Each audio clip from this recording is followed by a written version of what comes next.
The Voidwalker fleet had decimated 3 planetary defense systems in as many cycles. Admiral Krell stood on the command deck of the flagship Eternal Dominion, surveying the battlefield with cold satisfaction. The primitive species of the Orion Arm had fallen one by one before the might of his armada. Now, only Earth remained. Another pitiful defense crumbles. First Officer Draven reported, his 4 eyes blinking in sequence. The humans have withdrawn to their inner system. Krell's mouth tentacles writhed in amusement. As expected, their transmissions indicate panic. They speak of a final stand at their homeworld. The Voidwalker invasion had begun 6 months ago when they entered the Sol system. Humanity, despite its remarkable progress in the last century, was still confined to its solar system, its first interstellar ships still under construction. The timing of the alien attack couldn't have been worse. Captain Jack Wilson of the Earth Defense Force watched the tactical display with growing despair. Mars' colony had fallen. The mining outposts in the asteroid belt were silent. Jupiter's moons, with their massive helium-3 refineries, had been reduced to radioactive debris. "Status report on the Prometheus," he demanded. Lieutenant Anna Reed looked up from her console, eyes hollow from sleepless nights. "Final weapon systems are being installed. Dr. Phillips reports the drive is operational, but untested." Wilson nodded grimly. The Prometheus was humanity's last hope, a revolutionary warship incorporating technology reverse-engineered from a crashed alien scout ship found decades ago. It was supposed to have 3 more years of development, but time had run out. "The Voidwalkers have breached the Martian defense line," Commander Tom Blake announced. "Estimated arrival at Earth in 72 hours. In the underground facility beneath the Pacific Ocean, Dr. Lisa Phillips worked frantically alongside her team, installing the final components of the experimental gravity drive. The Prometheus was massive, 3 kilometers of angular metal and composite materials, bristling with weapons systems that had never been fired outside simulation. "We don't have time for safety protocols," she told her assistant, Marcus. "The bypass will hold. It has to." On the command deck of the Eternal Dominion, Admiral Krell reviewed the intelligence on Earth's defenses. Their orbital platforms are primitive. Their fleet consists of retrofitted transport vessels. This will be even easier than the Centauri colonies. There are anomalous energy readings from the 3rd planet, the sensor operator reported. Something is powering up in their ocean. Krell dismissed the concern with a flick of his upper limb. "Likely their planetary shield generators, ineffective against our phase cannons." In the Prometheus launch bay, Captain Wilson addressed the hastily assembled crew. 500 men and women, the best pilots, engineers, and soldiers Earth had to offer. "You all know what's at stake," he said, his voice echoing through the cavernous space. "Every human life, every achievement of our civilization, everything we are, and everything we might become." He looked at their faces, determined, afraid, resolute. "The Prometheus is untested. Some systems may fail, but we have no choice. In 6 hours, we launch to meet the Voidwalker fleet. We will show them that humanity does not die quietly." As the crew boarded, Dr. Phillips made final adjustments to the gravity drive. The technology was barely understood, a manipulation of space-time that could propel the ship at speeds impossible under conventional physics. "It's ready," she told Wilson over the comm. "As ready as it will ever be." Wilson settled into the captain's chair on the bridge as the massive bay doors above them began to part, revealing the night sky. "All hands, prepare for launch," he ordered. "Humanity's future begins now." The Prometheus rose from the Pacific Ocean, like a leviathan awakening from ancient slumber. Seawater cascaded from its angular hull, reflecting moonlight as the massive vessel ascended toward the stars. On the bridge, Captain Wilson felt the deck vibrate beneath his feet, a constant reminder of the untested engines straining against Earth's gravity.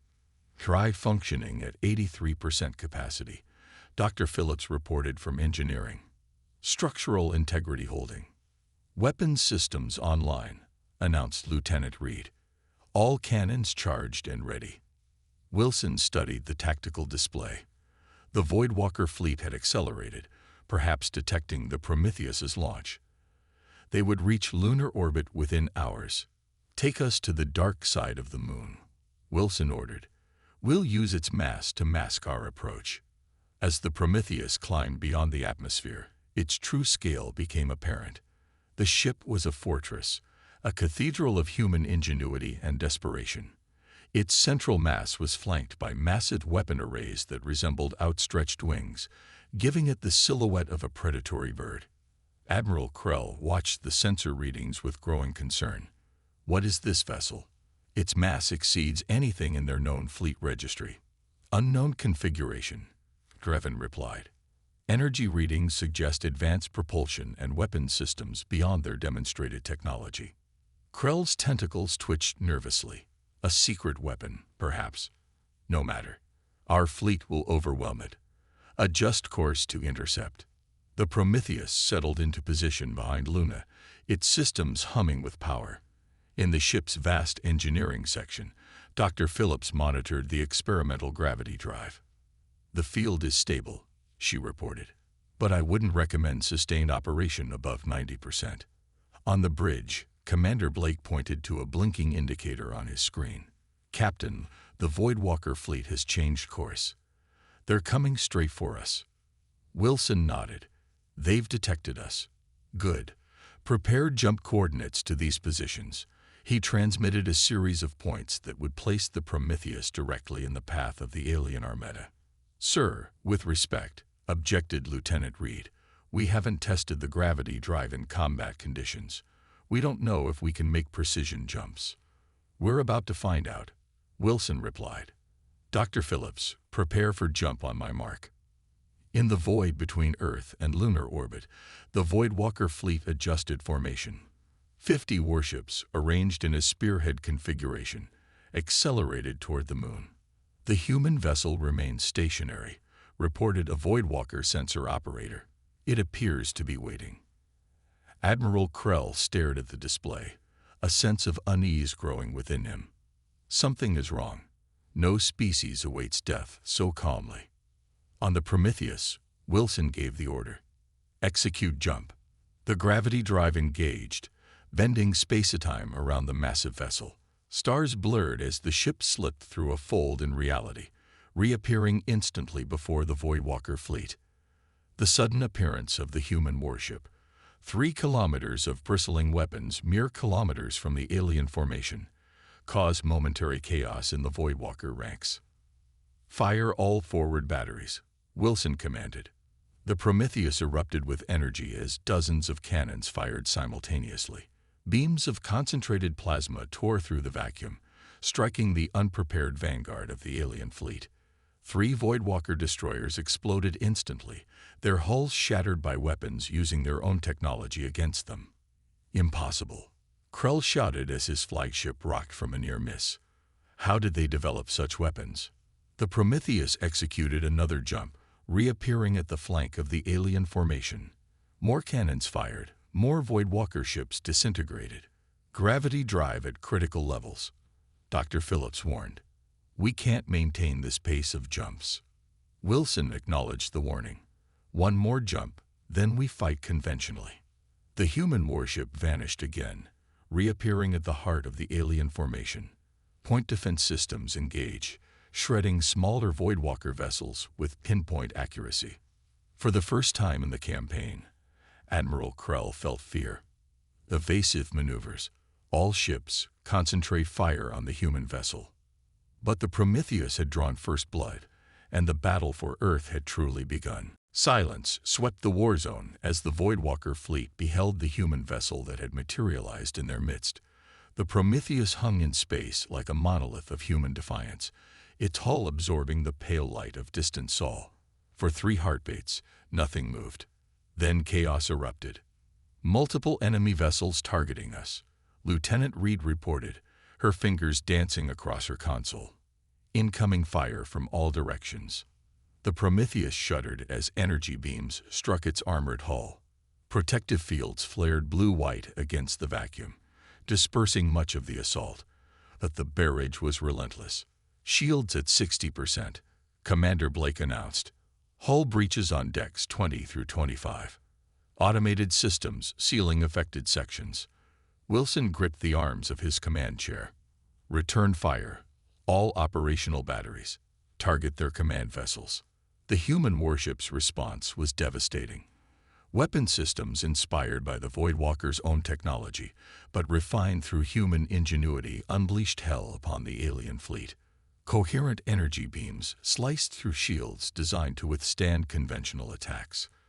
Kinetic projectiles accelerated to near-relativistic speeds punctured hulls with surgical precision. In the engineering section, Dr. Phillips fought to stabilize the gravity drive. "Captain, the core is overheating. We pushed it too hard with those jumps. Can you bring it back online?" Wilson asked. "Maybe for one more jump, if absolutely necessary," she replied. "But I recommend against it." Admiral Krell watched in disbelief as his fleet coordination disintegrated. 8 destroyers lost in the opening volley, 3 cruisers venting atmosphere, his own flagship's shields wavering under concentrated fire. "This cannot be happening," he hissed. "These are primitives. Colony dwellers barely beyond their atmosphere." "Sir," Drevin interjected, "I'm detecting unusual radiation from their vessel. The signatures match theoretical weapons described in the Ancients' archives." Krell's blood ran cold. The Ancients, the mysterious precursor civilization whose technology the Voidwalkers had been scavenging for generations. Had the humans somehow accessed the same knowledge? On the Prometheus, Wilson ordered a tactical repositioning. The massive ship's conventional drives flared, maneuvering it above the plane of battle, forcing the Voidwalker vessels to adjust their firing solutions. "Sir," said Commander Blake, "I'm picking up communications between enemy vessels. They're trying to regroup." Wilson nodded. "We've surprised them, but they still outnumber us. We need to press our advantage before they adapt to our capabilities." He opened a channel to all decks. "All hands, prepare for extended combat operations. This is what we trained for. This is humanity's stand." Throughout the ship, crews worked with grim determination. Damage control teams sealed breaches and extinguished fires. Weapons officers recalibrated targeting systems. Engineers rerouted power to critical systems. In his quarters-turned-medical bay, Dr. Marcus Rogers treated the wounded as they arrived. "How are we doing up there?" he asked a scorched engineer. "We're giving better than we're getting, Doc," the woman replied through gritted teeth. "They didn't expect us to have teeth." Admiral Krell rallied his fleet, ordering a sphere formation to surround the human vessel. All ships, simultaneous fire, overwhelmed their defenses with volume. The Voidwalker ships moved with practiced precision, encircling the Prometheus and unleashing a coordinated barrage from all directions. "Evasive maneuvers," Wilson ordered. "Roll ship to distribute shield load." The massive warship began to rotate, its movement surprisingly nimble for its size. Many enemy shots missed entirely. Others glanced off at angles that minimized their impact. "Return fire, targeting pattern Omega," Wilson commanded. The Prometheus fired again, its weapons systematically targeting propulsion systems on enemy vessels. Crippled Voidwalker ships began to drift, their formation integrity compromised. On the Eternal Dominion, a junior officer approached Admiral Krell. "Sir, we're receiving transmissions from the human vessel. They're broadcasting on all frequencies." "What are they saying?" Krell demanded. The message was simple, transmitted in the Voidwalker language. "This is Captain Jack Wilson of Earth. Your invasion ends here. Retreat or be destroyed." Krell's tentacles writhed in fury. "They dare. They dare." He turned to his communications officer. "Send our reply. Tell them that the Voidwalkers do not retreat. Tell them their world will burn regardless of this momentary setback." But as the battle raged on, doubt began to creep into the Admiral's mind. The human ship fought with unexpected ferocity and skill. For the first time since the campaign began, the outcome seemed uncertain. 4 hours into the battle, The vacuum between Earth and Luna had become a graveyard of ships. Debris from destroyed Voidwalker vessels drifted in silent testimony to the Prometheus's devastating effectiveness. But the human warship had not emerged unscathed. Decks 30 through 42 reporting critical damage. Commander Blake announced, his voice steady despite the gravity of the situation. We've lost starboard weapon arrays 5 through 9. Captain Wilson studied the tactical display. The Voidwalker fleet had adapted to their initial shock, reorganizing into a more defensive formation. 27 alien vessels remained operational, still overwhelming odds by any conventional assessment. Status of our main batteries? Wilson asked. Lieutenant Reed consulted her console. Forward cannons at 60% capacity. Port arrays functioning nominally. Missile reserves at 43%. In engineering, Dr. Phillips worked frantically to manage the ship's power distribution. The gravity drive remained offline, its core cooling under emergency protocols. Captain, I'm diverting auxiliary power to the shield generators. We can restore partial coverage to the starboard side. Wilson acknowledged with a grim nod.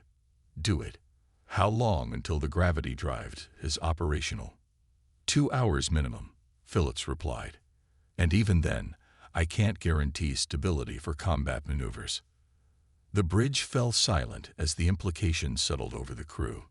They had bloodied the Voidwalker fleet, exceeded all expectations, but the battle was far from won. Sir, Reed said suddenly, we're being hailed by the enemy command ship. Wilson straightened in his chair. On screen, the main display flickered, revealing Admiral Krell's alien visage. 4 eyes blinked asynchronously above writhing mouth tentacles. When he spoke, the ship's translation system rendered his words in flat, emotionless English. Human Captain, Krell began, you have fought with unexpected skill. Your ship is impressive, but surely you recognize the futility of your resistance. My remaining fleet still outguns you. Surrender now, and I will grant your world merciful terms. Wilson's expression remained impassive. Admiral, we both know there's no such thing as merciful terms in Voidwalker conquest. We've monitored your communications. We know what happened to the Centauri colonies. Krell's tentacles twitched in surprise. You are more informed than we anticipated. Nevertheless, your situation remains hopeless. Your ship is damaged. Your homeworld is defenseless but for this single vessel. You're right about one thing, Wilson replied. This is our only warship, but you're wrong about our defenselessness. He nodded to Reed, who terminated the transmission. All hands, battle stations, Wilson ordered. We're changing tactics. The Prometheus suddenly accelerated toward the Voidwalker formation, its engines glowing white-hot with strain. Captain, Commander Blake questioned. They expect us to maintain distance and rely on our superior firepower, Wilson explained. So we'll do the opposite. Take us into knife fight range. The massive human warship plunged toward the center of the alien formation, targeting the largest Voidwalker vessels. At close quarters, the aliens could not bring all their weapons to bear without risking friendly fire. The humans have gone mad, Draven exclaimed as the Prometheus barreled toward them. Krell gripped his command podium. Evasive maneuvers. All ships maintain formation integrity. But the sudden change in human tactics had caught them off guard. The Prometheus slammed into the formation, its point defense systems firing continuously to clear a path. 2 Voidwalker destroyers collided while attempting to avoid the charging behemoth. Target their flagship, Wilson ordered. All functioning batteries. The Prometheus unleashed its fury upon the Eternal Dominion. Krell's vessel shuddered under the barrage, its shields collapsing under the concentrated assault. Shields critical. Hull breaches on multiple decks, a Voidwalker officer shouted.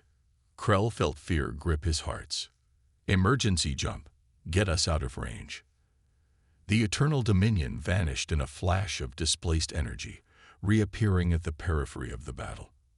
Other Voidwalker ships attempted to regroup, but the human warship continued its rampage through their scattered formation. Their breaking formation, Reed reported with barely contained excitement. "Targeting solutions are optimal." "Fire everything," Wilson commanded. The Prometheus unleashed its remaining arsenal. Missiles streaked across the void. Energy weapons carved through alien hulls. Kinetic projectiles shattered vessel after vessel. In the midst of the chaos, Dr. Phillips's voice came through on the command channel. "Captain, I have the gravity drive back online. Limited functionality, but it should give us one good jump." The Prometheus tore through space-time, reappearing mere kilometers from the Eternal Dominion. The human warship materialized like an avenging angel, its damaged hull wreathed in the electromagnetic discharge of the gravity jump. "Direct hit," Commander Blake shouted as alarms blared across the bridge. "Structural integrity at critical levels. Hull breaches on multiple decks." Captain Wilson gripped his chair as the ship shuddered violently around him. The jump had pushed the Prometheus beyond its limits. "Damage report. Gravity drive is completely offline," Dr. Phillips reported, her voice breaking through static. "Engineering sections 17 through 25 are venting atmosphere. Emergency bulkheads engage." "Weapons status," Wilson demanded. Lieutenant Reed worked furiously at her console. "Forward batteries still operational. Port arrays at minimal capacity. Starboard arrays gone, sir." Despite the damage, Wilson allowed himself a grim smile. The Prometheus had materialized so close to the Voidwalker flagship that their hulls had collided, tearing massive gashes in both vessels. On the Eternal Dominion, chaos reigned. The human warship's sudden appearance had caused catastrophic damage. Emergency klaxons wailed as compartments decompressed, and power fluctuated throughout the vessel. "What happened?" Krell demanded, pulling himself up from the deck where the impact had thrown him. "How did they find us?" "They tracked our jump signature," Drevin replied. "Green blood seeping from a head wound. Weapons are offline. Engines at minimal capacity." Krell stared at the tactical display in disbelief. His mighty fleet reduced to scattered, damaged vessels. The invincible Voidwalkers brought to their knees by a single human warship. "Sir," a communications officer interrupted, "the remaining fleet captains are requesting orders." Krell's 4 eyes blinked rapidly as he considered their situation. The campaign had been predicated on quick victory with minimal losses. Now half his fleet was destroyed, and Earth remained unbroken. "The humans have exhausted themselves defending their world," he said finally. "We will withdraw, regroup, and return with a larger force." On the Prometheus, Wilson watched as the remaining Voidwalker vessels began to retreat, forming a protective screen around their damaged flagship. "They're pulling back," Reed confirmed, surprise evident in her voice. A cheer began to spread across the bridge, but Wilson raised his hand for silence. "This isn't over. Target their flagship before they can jump to safety. All remaining weapons." The Prometheus fired its forward batteries one final time. The energy beams slicing through the Eternal Dominion's weakened defenses. Secondary explosions blossomed across the alien vessel's hull. "Direct hits," Reed reported. "Their power cord is destabilizing." Wilson opened a communication channel. "Admiral Krell, your fleet is defeated. Your flagship is crippled. Surrender now." The alien commander's image appeared on screen, his command center filled with smoke and sparking equipment. "You have won this battle, human," Krell acknowledged, his voice translator rendering his tone flat despite his fury. "But the Voidwalker Dominion spans hundreds of systems. This defeat is meaningless in the scope of our empire." "Perhaps," Wilson replied, "but it means everything to Earth, and now every world you threaten will know that the Voidwalkers can be defeated." He terminated the transmission and turned to his executive officer. "Commander Blake, prepare boarding parties. We're taking that ship." Blake's eyes widened. "Sir, their databases will contain information on every world they've conquered or targeted. Navigation charts, fleet deployments, technological schematics. If humanity is going to survive what's coming next, we need that intelligence." Throughout the battered Prometheus, the call went out. Marines donned combat exoskeletons. Engineers prepared boarding pods. Medics assembled field kits. Dr. Phillips arrived on the bridge, her uniform stained with hydraulic fluid and sweat. "The ship won't take another fight, Captain. The gravity drive is beyond repair, at least with our current resources." Wilson nodded. "I know, but we've accomplished our primary mission. Earth is safe, for now." He stood and addressed his bridge crew. The Voidwalkers came expecting an easy conquest. They found instead that humanity will not go quietly into the night. What we've done here today will echo across the stars. As boarding parties launched toward the crippled Voidwalker flagship, Wilson turned his gaze toward the distant blue marble of Earth, still untouched by the conflict that had raged at the edge of its domain. "Send word to Earth," he ordered. Tell them we've bought them time, and tell them to build more ships like the Prometheus. Many more." The boarding of the Eternal Dominion was swift and brutal. Human Marines in powered combat armor stormed the alien vessel, facing desperate Voidwalker resistance in the twisted corridors. The aliens fought with the ferocity of a species unaccustomed to defeat, but the humans pressed forward with the momentum of their unlikely victory. Central Command secured. Major Alex Foster reported over the tactical channel. His armor was scorched from energy weapons, but his voice remained steady. "Admiral Krell is in custody," Captain Wilson acknowledged from the Prometheus's bridge. "Casualties: 14 dead, 27 wounded," Foster replied. "The aliens had more fight in them than we expected." Wilson closed his eyes briefly, honoring the fallen. "Commence data extraction from their systems. Priority on fleet movements and technical specifications." "Already underway, sir," Foster confirmed. "Dr. Richards says their security protocols are sophisticated but not impenetrable." On what remained of the Eternal Dominion's bridge, Dr. Emma Richards worked at an alien console, her fingers dancing across unfamiliar interfaces. As the Prometheus's lead xenotechnologist, she had spent years studying the crashed scout ship that had provided the foundation for humanity's technological leap. "Their language encryption is similar to what we've seen before," she muttered to her assistant. "But the quantity of data is overwhelming. Fleet deployments, star charts, technological schematics. There's information on dozens of species they've subjugated." In a makeshift brig fashioned from the Voidwalker officers' quarters, Admiral Krell sat in sullen silence, his 4 eyes fixed on the deck. Captain Wilson entered, flanked by armed guards. "Admiral," Wilson began, "your fleet is destroyed or scattered. Your ship is in our hands. Your campaign against Earth has failed." Krell's mouth tentacles writhed in what might have been amusement. "You speak as if one battle determines the outcome of a war. The Dominion will send more ships.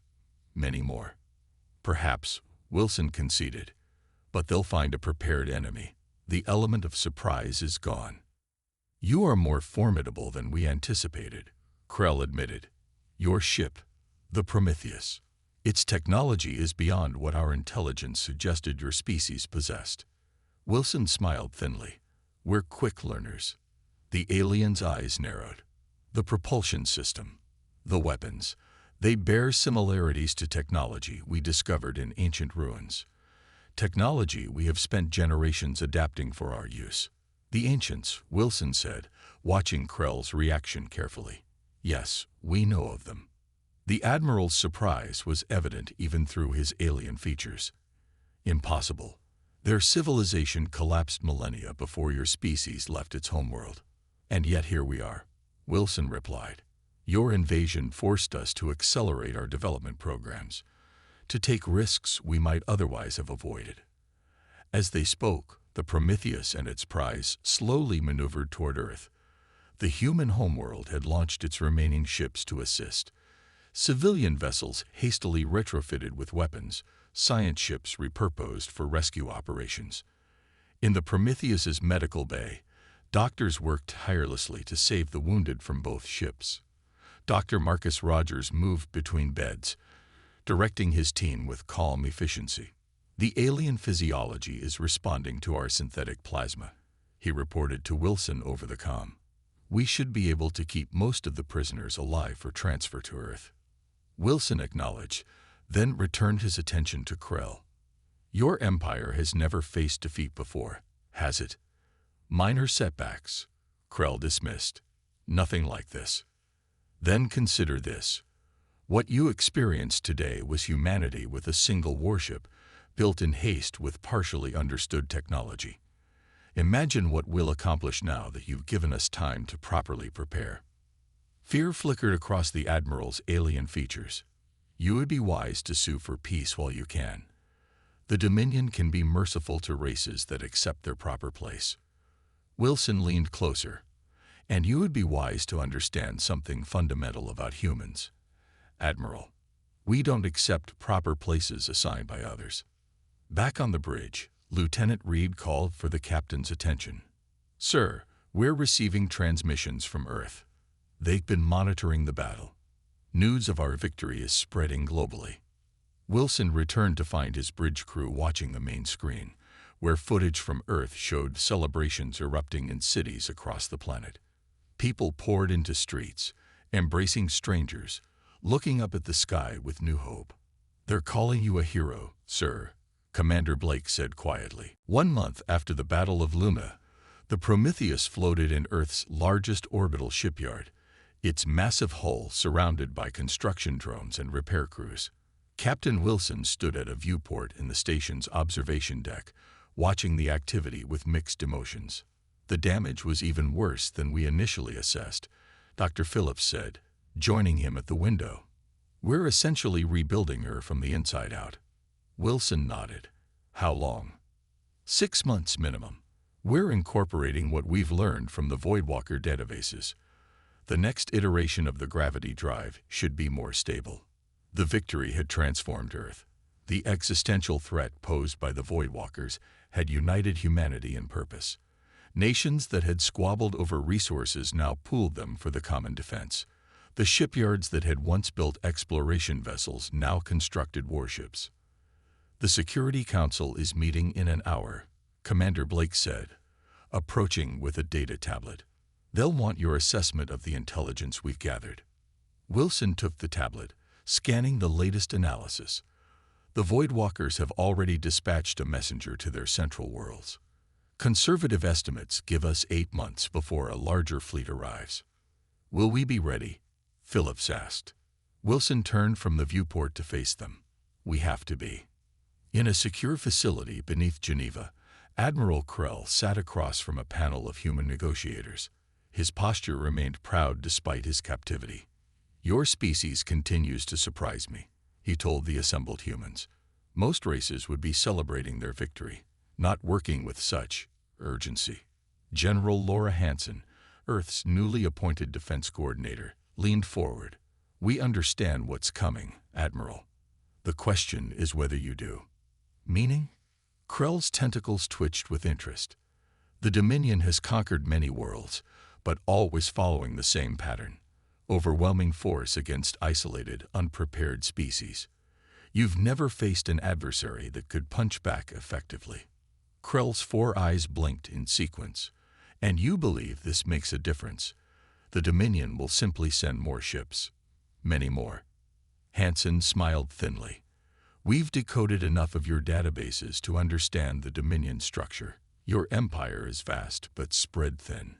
Centralized command, extended supply lines, numerous subjugated worlds requiring occupation forces. For the first time, uncertainty flickered across Krell's alien features. We've also analyzed your technological development curve, Hansen continued. The Voidwalkers have been coasting on discoveries from the ancients for generations. Your innovation has stagnated. You adapt, but you rarely create. While humans, Krell said slowly, create with remarkable speed. Hansen nodded. In the month since the battle, we've launched the frameworks for 6 more ships of the Prometheus class. We've established defense platforms throughout the system. We've begun mining operations in the outer planets to supply our war effort. She slid a data pad across the table. This is our proposal. The Dominion withdraws its claim on the Sol system. In return, We don't broadcast the details of your defeat to every subjugated world in your empire." Krell's laughter was a strange, gurgling sound. "You threaten to incite rebellion." "We prefer to call it inspiration," Hansen replied evenly.